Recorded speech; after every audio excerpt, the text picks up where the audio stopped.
அடிச்சான் குஞ்சுகள் தான் மிகப்பெரிய அளவுக்கு ஓட்டு வங்கிகளை பெற்றுக் கொடுத்தார்கள். அதுபோல அணில் குஞ்சுகள் காரணம் இந்த அணில் குஞ்சுகள் தான். அதை முதல்ல சீமானவர்கள் உணர்ந்திருப்பார். உணர்ந்து கொண்டுதான் அருவருப்பா செய்து போட்டு அருவருப்பா பேசி நீங்கள் ஓட்டு வங்கியில் பேச முடியும். இப்போ நான் பேசிட்டு இப்போ பேசலையா, இட்லிக்குள்ளே ஆமக்கறி இருந்துச்சுன்னு சொல்லலையா, நண்டு கறி இருந்துச்சுன்னு சொல்லலையா, ஒரு இட்லியே எவ்வளோ பெருசு தான் இருக்கும், அதுக்குள்ளே கறியெல்லாம் வச்சு சமைக்கிறது உலகத்தில் எங்கேயுமே கிடையாது. ஆக இந்த அளவுக்கு ரொம்ப வன்மத்தோடு நீங்கள் அரசியல் பேசுவதை விட நாகரிகமான அரசியலை பேசுங்கள். சங்கரலட்சுமி அவர்கள் பல நூறு கோடி ரூபாய் அரசாங்கத்திற்கு பொருளாதார இழப்பை ஏற்படுத்தியிருக்கிறார். மோசமான அரசியலை விட்டுவிட வேண்டும். விஜய் கட்சியில் இருக்கக்கூடியவர்களே எங்களால் தவிர்க்க முடியாது அப்படிங்கிற லெவல்லையும் இருக்காங்க.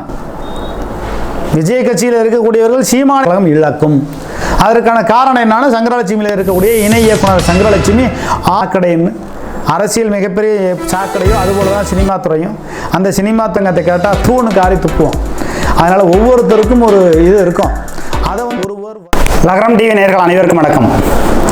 நாம் தமிழர் கட்சியில் இருக்கக்கூடிய சாட்டை துரைமுருகன், இன்னும் ஒரு சில நண்பர்கள், திருச்சியில் இருக்கக்கூடிய நண்பர், அவர் பேர் எனக்கு மறந்து போச்சு. அவர் நானெல்லாம் உறையூரில் ஒரு மேடையில் ஒரு நாடகம்லாம் போட்டெல்லாம் நடித்தோம்.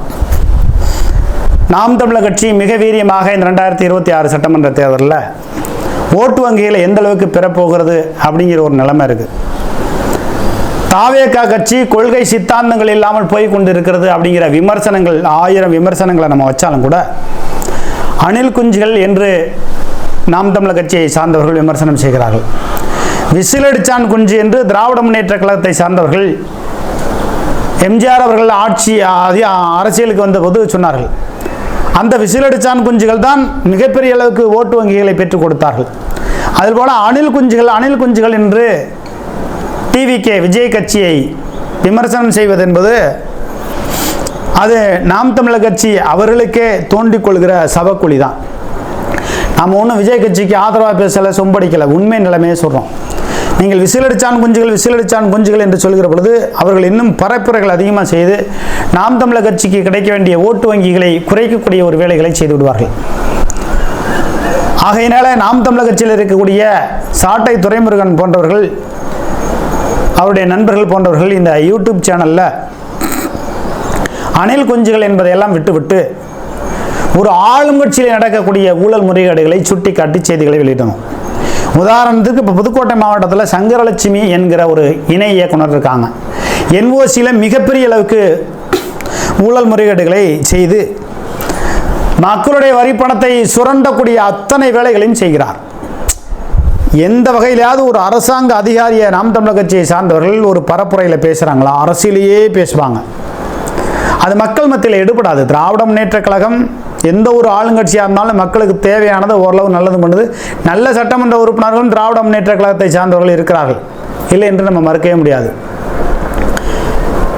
ஆனால் முழுக்க பிறர் மனதை நோகடிக்கிற வகையிலேயே நாம் தமிழர் கட்சியில் இருக்கக்கூடிய துரைமுருகன் போன்றவர்கள் இந்த பரப்புரை, அணில் குஞ்சுகள் என்ற பரப்புரை என்பது இன்னும் அவர்களை வேகப்படுத்தும். இன்னும் சொல்லப்போனால் நாம் தமிழர் கட்சி 8% ஓட்டு வாங்கினதுக்கு காரணம் இந்த அணில் குஞ்சுகள் தான். அதை முதல்ல சீமானவர்கள் உணர்ந்திருப்பார். உணர்ந்து கொண்டு தான் கொஞ்சம் விரக்தியில் இருக்கார் சீமான். அவருடைய பார்வை, அவருடைய பேச்சையெல்லாம் பார்த்து பார்க்கிறவங்களுக்கு தெரிகிறது. ஆனாலும் கூட அந்த 8% ஓட்டுக்கு மேலே வாங்கணும் அல்லது 8% ஓட்டுகளை தக்க வைக்கணும்னா பொதுசன மக்கள் மத்தியிலே நல்ல பேர் எடுப்பதற்குண்டான வழிவகைகளை பார்க்கணும். ஒருத்தர் அருவருப்பாக செய்து போட்டு அருவருப்பாக பேசி நீங்கள் ஓட்டு வங்கியில் பேச முடியும். இப்போ நான் பேசிட்டு போயிடலாம், நான் எலெக்ஷனில் நிற்க போகிறதில்ல. ஆனால் சீமான் கட்சியில் இருக்கக்கூடிய துரைமுருகன் போன்றவர்கள் டிவிகே கட்சியை அணில் குஞ்சு என்று இழிவாக பேச அது உங்களுக்கு இன்னும் சொல்ல போனால் தாவேகா விஜய் கட்சியில் இருக்கக்கூடியவர்கள் ஒரு சில பேர் இன்றளவும் சொல்லுகிறார்கள், நாங்கள் நாம் தமிழர் கட்சிக்கு ஓட்டு போடலான்ட்டு இருந்தாங்க. ஆனால் அணில் குஞ்சு என்று விமர்சனம் பேசுகிறார்கள். கேலியும் கிண்டலும் நையன் நக்காண்டி பேசுகிறார்கள். திரிசா என்று பேசுகிறார்கள். பல நடிகைகளுடன் உல்லாசமாக இருந்தார்கள் என்று பேசுகிறார்கள் என்று சொல்கிறார்கள். இவர் விஜயலட்சுமியோடு இல்லையா? இவர் பல பெண்களை சீமான் ஏமாற்றவில்லையா? ஈழத்திற்கு சென்று மேதகவே தலைவர் பிரபாகரன் அவர்கள் ஆமக்கறி கொடுத்தாருன்னு போய் சொல்லலையா? ஓட்டில் பயணம் பண்ணுன்னு சொல்லலையா? மேதகவே தலைவர் பிரபாகரன் அவருடைய மனைவி இட்லி ஊட்டி விட்டாங்க, இட்லி எடுத்து கொடுத்தாங்கன்னு சொல்லலையா? பொய்யும் புரட்டுமாக பேசலையா? இட்லிக்குள்ளே ஆமக்கறி இருந்துச்சுன்னு சொல்லலையா? நண்டு கறி இருந்துச்சுன்னு சொல்லலையா? ஒரு இட்லியே எவ்வளோ பெருசு தான் இருக்கும், அதுக்குள்ளே கறியெல்லாம் வச்சு சமைக்கிறது உலகத்தில் எங்கேயுமே கிடையாது. ஆக இந்த அளவுக்கு மோசமான ஒரு பொய்யெல்லாம் சொல்லி சீமான் அரசியல் பண்ணலையா? ஆகையினால சீமான் அவருடைய தம்பிகள் செய்யக்கூடிய இந்த அருவருப்பான அரசியலை விட்டுவிட வேண்டும். விஜய் கட்சியில் இருக்கக்கூடியவர்களே விஜயோட சித்தாந்தங்கள் எதுவும் விஜய்க்கு அரசியல் சித்தாந்தங்கள் தெரியல, அதனால நாங்கள் விஜய்க்கு ஓட்டு போடுறதையும் எங்களால் தவிர்க்க முடியாது அப்படிங்கிற லெவல்லையும் இருக்காங்க. விஜய் கட்சியில் இருக்கக்கூடியவர்கள் சீமானை நேசிக்கக்கூடியவர்களும் என்கிட்ட சொல்கிறாங்க ஒரு சில பேர். ஆனால் நாம் தமிழர் கட்சியில் இருக்கக்கூடிய இந்த சாட்டை துரைமுருகன் போன்றவர்கள், நான் தவறாக பேசலை, என்னை விட வயது குறைவானவர் தான் சாட்டை துரைமுருகன். திருச்சியில் இருக்கும்போது அரசியல் பண்ணார், நானும் அரசியல்லாம் பண்ணேன். நாம் தமிழர் கட்சியில் மன்னச்சல் ஒரு ஒன்றிய செயலாளராக இருந்தேன். பல்வேறு கூட்டங்களை போட்டோம், கடுமையாக உழைச்சோம்.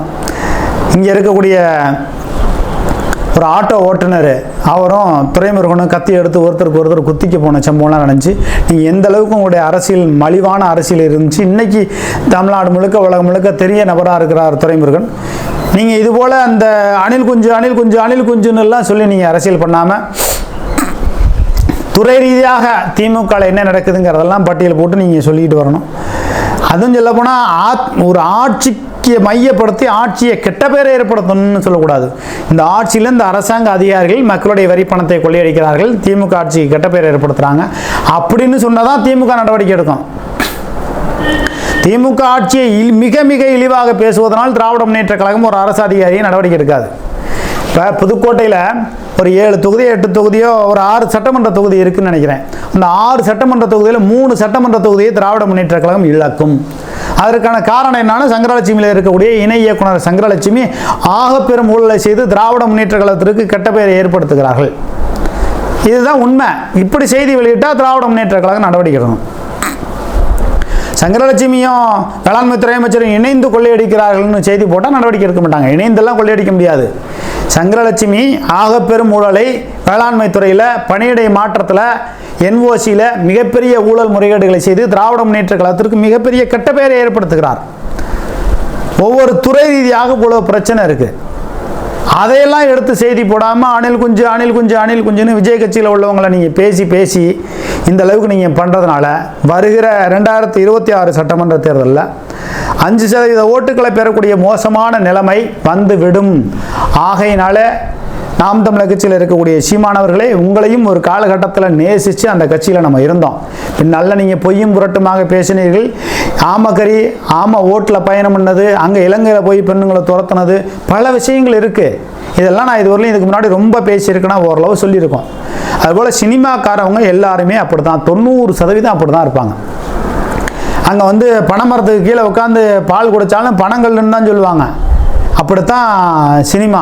அந்த சினிமா மோசம்னு தான் நான்லாம் சினிமா விட்டு வெளியில் வந்துட்டேன். நம்மளாம் குடும்பத்துக்குள்ளே இருக்க முடியாது அப்படிங்கிற ஒரு நிலைமையில தான் நம்மளாம் சினிமா வாழ்க்கையை விட்டுட்டு நம்ம வந்துட்டோம். ஓரளவு போனோம், சில ஏமாற்றங்கள், பல துரோகங்கள் இதெல்லாம் சந்திச்சுட்டு நம்ம வெளியில் வந்துட்டோம். அதனால் சினிமா துறையிலையும் அரசியல் துறையில் இருக்கிறவங்க எதுக்கு அறிஞர் அண்ணா சொல்லியிருக்கார், அது ஒரு சாக்கடைன்னு. அரசியல் மிகப்பெரிய சாக்கடையோ அதுபோல தான் சினிமா துறையும். அந்த சினிமா துறையில் பல பெண்களுடைய வாழ்க்கையை சூறாடியவர் தான் சீமான். அதே போல தான் விஜய் அவர்களும் பல பெண்களுடன் இருந்திருப்பார். அங்கங்கே மாற்றி சினிமாவில் அப்படி தான் இருக்கும். சினிமாவில் இருக்கக்கூடியவர்களை ரசிப்போம், ஆனால் அவருடைய அந்தரங்கத்தை கேட்டால் தூணு காரி துப்புவோம். அதனால் ஒவ்வொருத்தருக்கும் ஒரு இது இருக்கும். அதை வெளிப்படையாக போட்டு இது பண்ணி அணில் குஞ்சுன்னு போட்டு திரிசான்னு போட்டு அப்புறம் இவங்க விஜயலட்சுமின்னு போட மாட்டாங்களா? ஒருத்தருக்கு ஒருத்தர் வசைபாடி கொள்வதால் திமுக நாம் தமிழர் கட்சியும் தாவேகாவும் ஒருபோதும் வளரப்போவதில்லை. உங்களுடைய வளர்ச்சியை மட்டுமே நீங்கள் பாருங்கள். ஒருத்தரை ஒருத்தர் நீங்கள் மோதிக்கொள்வதனால் இங்கு திராவிட சித்தாந்தங்கள் தான் மேலிருந்து நிற்குமே ஒழிய விஜய் கட்சியோ சீமான் கட்சியோ யாராவது ஒரு இடத்துல ஒரு சட்டமன்ற உறுப்பினர்களை பெற முடியுமான்னு அதற்கான வாய்ப்பு குறைவாக இருக்குது. அதனால் ஒருத்தரை ஒருவர் வன்மத்தோடு நீங்கள் அரசியல் பேசுவதை விட நாகரிகமான அரசியலை பேசுங்கள். இப்போ நான் சொன்னேன்ல, புதுக்கோட்டையில் வேளாண்மை துறையில் சங்கரலட்சுமி அவர்களால் திராவிட முன்னேற்ற கழகத்திற்கு கெட்ட பேர் ஏற்படுது. சில திராவிட முன்னேற்ற கழகத்தில் இருக்கக்கூடியவர்களை கையில் வைத்துக்கொண்டு புதுக்கோட்டை மாவட்டம் முழுவதுமாக சிலரை கையில் வைத்துக்கொண்டு சங்கரலட்சுமி அவர்கள் பல 100 கோடி ரூபாய் அரசாங்கத்திற்கு பொருளாதார இழப்பை ஏற்படுத்தியிருக்கிறார் அப்படிங்கிற செய்தியை நம்ம தொடர்ந்து வெளியிடுறோம். அதுபோல செய்திகளை வெளியிடுங்க. நிச்சயமாக நாம் தமிழர் கட்சியும் அடுத்த நிலைமைக்கு வரணும். 8% இருக்கா, 10% வரணும். கீழே போயிருந்துச்சுன்னா இதை விட மோசம் எதுவும் கிடையாது. 2026 நீங்கள் 8% ஓட்டுக்களை கூட நீங்கள் பெற முடியவில்லை என்று சொன்னால் அதுக்கப்புறம் நாம் தமிழர் கட்சியால் எக்காலத்திலும் அரசியல் செய்ய முடியாது, எழுந்து வராது. அதனால் நாம் தமிழர் கட்சியில் இருக்கக்கூடிய சீமானவர்கள் உங்கள் தம்பிகளை நடுநிலையான விமர்சனங்களை வைக்க சொல்லுங்கள். நீங்கள் யூடியூப் சேனலில் இருக்கட்டும், பத்திரிகையிலையாக இருக்கட்டும், இன்ஸ்டாகிராம்லேருந்து முகநூல்லேருந்து மிக இழிவாக பேசக்கூடிய அணில் குஞ்சு அப்படிங்கிறத பேசி நிறுத்திக் கொள்ளுங்கள். விஜய கட்சியில் இருக்கக்கூடியவர்களை இன்னும் அரசியல் கற்றுக்கொள்ளுங்கள் அப்படிங்கிற செய்தியை தான் அந்த செய்தியின் வாயிலாக தெரிவித்துக் கொள்கிறோம். நன்றி, வணக்கம்.